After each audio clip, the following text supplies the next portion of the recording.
నాకు కవితలు రాయడం అలవాటు. మనసు బాగుండనప్పుడు కొంచెం ప్రశాంతంగా ఉన్న ప్లేస్కి వెళ్ళడం, గంటల తరబడి అక్కడ కూర్చుని నా మనసుకు నచ్చిన పదాలు రాసుకుంటూ ఉంటాను.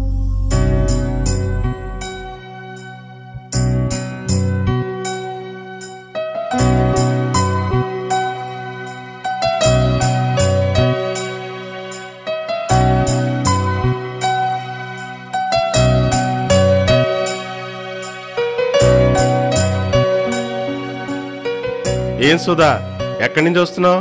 ఏంటి విషయం? అన్నయ్య బాగున్నాడా?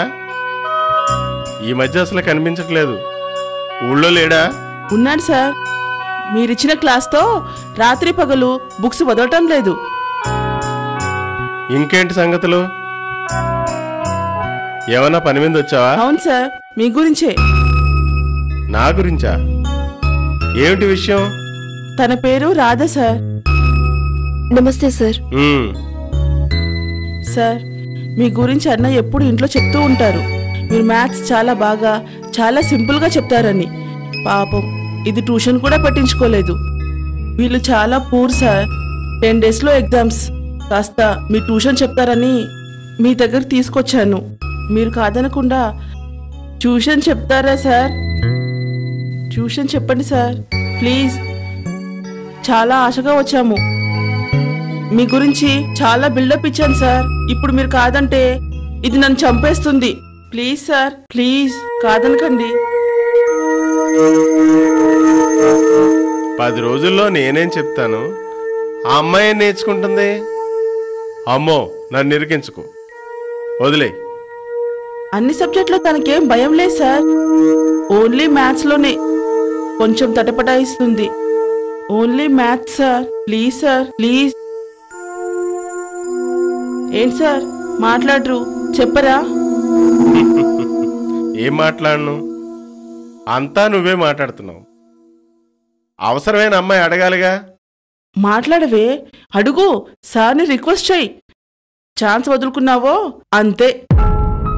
అడుగు ప్లీజ్ సార్, దయించి నాకు ట్యూషన్ చెప్పండి సార్. సరే చెప్తాను. మరి నువ్వు ఎక్కడి నుంచి వస్తావు? ఇక్కడ కొంచెం దగ్గరలోనే మా స్కూల్ అయిపోగానే వస్తాను. సరే, నీకింకా 10 రోజులు మాత్రమే టైం ఉంది. పగలు రాత్రి అని కష్టపడి చదవాలి. ఇంటికెళ్ళాలి, కూరలు తేవాలి, అంట్లు తోమాలంటే కుదరదు. సరేనా? బాగా చదవాలి. మ్యాథమెటిక్స్ చాలా సింపుల్. దాని గురించి భయపడొద్దు, చాలా ఈజీ. అనవసరంగా భయపడతారు. టెక్నిక్తో చేస్తే మ్యాథ్స్ అంత ఈజీ సబ్జెక్టు ఇంకోటి లేదు. Okay? Okay sir. Thank you sir. Thank you sir. Okay, bye. Bye sir.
ఎక్కడికి వెళ్తున్నారు సార్? నీ దగ్గరికే వస్తున్నాను. మీ ఇల్లు ఎక్కడో తెలియక తికమక పడుతున్నాను. నువ్వే కనిపించావు. 10th రిజల్ట్స్ వచ్చాయి కదా సార్, అవి చూసుకుందామని బయలుదేరుతున్నాను. ఏ, నీకు పాస్ అవుతానని నమ్మకం లేదా? ఉంది సార్. కానీ నాకు చాలా భయంగా ఉంది. అసలు నాకు రాత్రంతా నిద్రే పట్టలేదు. నీకు ధైర్యం ఉందో లేదో నాకు మాత్రం నీ మీద నమ్మకమే. నువ్వు 10th క్లాస్ 2nd క్లాస్లో కాదు, 1st క్లాస్లో పాస్ అయ్యావు. నేను పాస్ అయ్యానా? నిజంగా పాస్ అయ్యానా sir? Thank you sir, thank you so much. Congrats. నీ మార్కులు కూడా తెచ్చాను. మార్కులు కూడా? అవును, ఎస్. ఎప్పుడు తెచ్చారు సార్? తెల్లవారుజామున 3 o'clock లేచి ఇంటర్నెట్కి వెళ్ళి తీసుకొచ్చాను. సిటీ నుంచి ఇప్పుడే వస్తున్నా. పేపర్ అయితే మధ్యాహ్నం వస్తుంది. Thank you sir, thank you very much. ఇవిగో నీ మార్కులు.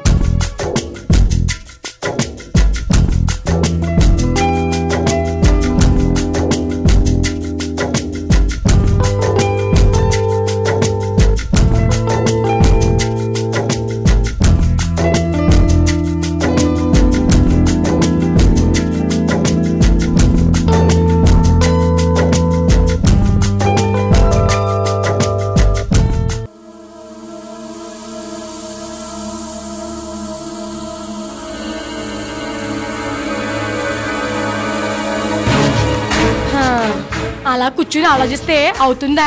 వెళ్ళి కావాల్సింది తీసుకురా. డబ్బులు లేవు. రోజు తాగడానికి డబ్బులు ఎక్కడి నుంచి వస్తాయి? మీ బాబిస్తాడే, ఇల్లు అడుక్క. మా బాబిస్తే నువ్వెందుకు తండగా? పొత్తులు పెట్టడానికా? పొత్తులా? ఎన్ని పొత్తులు పడ్డావుటి? ఓ రోజు బొబ్బులైతే ఓర్చుకోలేవా? మనం ఉంటామయ్యా, మరి పిల్ల? అబ్బబ్బా, ప్యానల్ తీస్తున్నావు కదా, తిన్నవో తాగనివో సంపేస్తున్నావు. అమ్మా నాన్న, నేను 10th పాస్ అయ్యాను. 10వ తరగతి 1st క్లాస్ లో పాస్ అయ్యాను. నా తల్లి, నా తల్లి, నా బంగారు తల్లి. నువ్వు పాస్ అవ్వకపోతే ఇంకెవరు పాస్ అవుతారమ్మా? నా కూతురు 10వ తరగతి పాస్ అయిందిరా. ఇప్పుడు గొప్పలకేం తక్కువ లేదు. కాదేంటి మరి, నువ్వే చదువుకున్నావు నేనే చదువుకున్నాను. నా కూతురు 10వ తరగతి పాస్ అయింది మరి. అవును మరి. మరి అయితే పార్టీ ఎప్పుడు ఇస్తావమ్మా? ఇస్తా, నీకు కావాల్సిన మందేగా. మీకు ఆ పని తప్ప వేరే పనే లేదు. పనికే ఉందమ్మా. కష్టపడకుండా సుఖం ఎలా దొక్కుతుంది? సుఖపడితే ఏ రోజుకి ఆ రోజే ఆనందం. అవును, మరైతే పిల్లని పై చదువులు చదివిస్తావో పెంటయ్యా? చదువుకుంది చాలులే, నాకంత శక్తి లేదు. పిల్ల పాస్ అయింది కదా పెంటయ్య, పై చదువులు చదివిస్తే బాగుంటది. ఇంతకాలానికో మంచి మాట అన్నావన్నయ్యా. అవును మరి. 10 పాసాడు అంటే మాట్లాడుకున్నావా? ఎన్ని క్లాసులు దాటాలో తెలుసా? చాలా గొప్ప విషయం. మా యదవ ఉన్నాడు, ఆడిని ప్రైవేట్లు చెప్పించి ఎంత డబ్బు ఖర్చు పెట్టానో తెలుసా? ఆడు తప్పి 2 ఏళ్ళు అయింది. ఇంకా నా రక్తంతో ఆగుతూనే ఉన్నాడు. ఇంకా పరీక్షలు రాస్తానే ఉన్నాడు. ఫెయిల్ అవుతూనే ఉన్నాడు. నీ కూతురు బుర్ర గట్టిది, అందుకే దుముక్కును పాస్ అయిపోయింది. అందుకేనయ్యా చదివిద్దాం. ఏమయ్యా, చదివిద్దామయ్యా.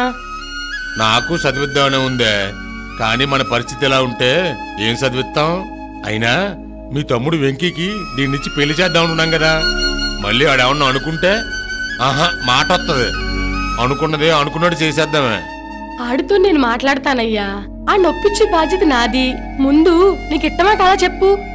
నాకిష్టమేనే. పై చదువులంటే డబ్బులతో పని. డబ్బులు కావాలి కదా. నిజమేనండి. అవునండి, అది నిజమే. ఏంటోనే, అది ఉన్నోడికి ఇది ఉండదు, ఇది ఉన్నోడికి అది ఉండదు.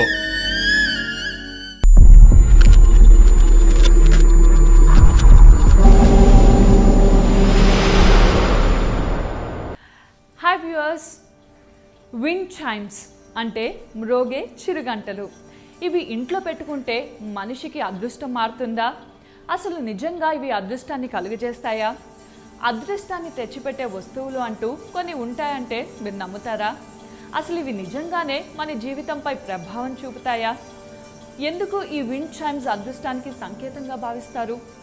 ఇది నిజమేనా లేక కేవలం అపోహేనా? ఈ విండ్ చైమ్స్ని సరైన స్థానంలో ఉంచడం ద్వారా అదృష్టాన్ని ఎలా పొందవచ్చు? మీ గదిలో దీనిని ఉంచుకోవడం ద్వారా మీ తలరాతని ఎలా మార్చుకోవచ్చో చూద్దాం.